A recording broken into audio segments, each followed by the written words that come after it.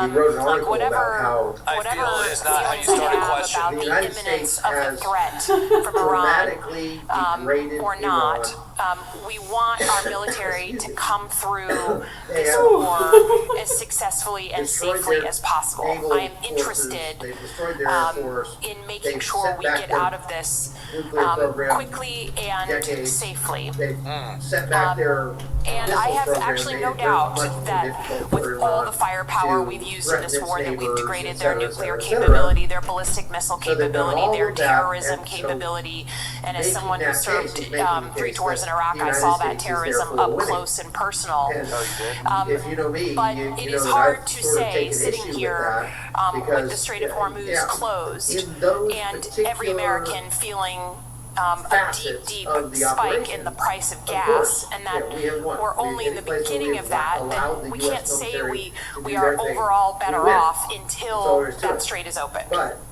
And winning a battle while is not the same as winning I the war. believe we could And the militarily war is not over until open the the enemy straits, is done fighting. it so seems to me the that the Iranians objective have of a strategic war geography.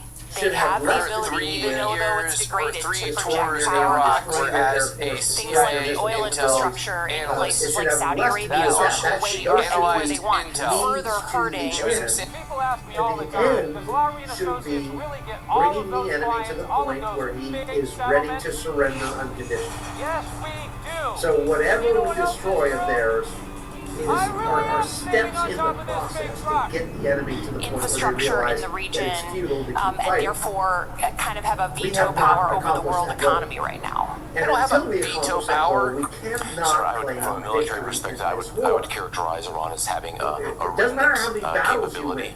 across multiple domains. I mean, the In Japanese terms won of lots of veto battles power, I'd really in the would beginning defer of to the World War II. policymakers for that characterization. Eventually, But, they sorry, ended up can they capitulating strike and giving an unconditional oil surrender. infrastructure across So- the Persian Gulf? Don't They have a very lose the moderate, forest for the if not trees small, capability to continue strikes, in this. and we, of course, need have to understand accordingly that prepared for such a contingency. there's still a lot left Okay, to do now. but if we could, if we there's- have the there's power to militarily open the lot straits more and their interesting threat things is happening. quote moderate or small, why We wouldn't just we just found do out, it? Sorry, yesterday, then you the would report bitch about us that attacking Iran again. the fact that the UAE The strait clearly had is in the been- middle of had the struck negotiation being undertaken now. directly Yeah, I mean, struck it Iran just seems to with me airstrikes. that they still certainly And have, it so they may were be the diminished first power, Gulf but if the state United States to military is not retaliate physically opening the directly straits right against now, Iran. it's But because apparently, the Iranians Saudi do Arabia have was the also real doing capability so, to affect earlier in the war. strikes in No, or it's not strikes because the into Iranians, those Gulf it's because countries, it's affecting their oil strangling infrastructure China, and sending the price of oil strangling China. 40% of China's oil comes from the Strait of Hormuz, and we're over there negotiating. Listen to this right now. which were And you're going to sit here you as a describe CIA analyst from the Middle East and pretend like you don't know that? Holy freaking cow, lady, you suck at life. You're going to give the credit to the IRGC? Get out of here. Iranians to target and kill American forces or to provide intelligence on their locations in real or near real time. Is it fair to say that the Chinese are providing intelligence to the Iranians to help them target U.S. forces? Yeah, because of what I just stated and you ignored. Regarding intelligence in a classified manner, what I can say is the Iranian military is largely made up of Russian and Chinese equipment.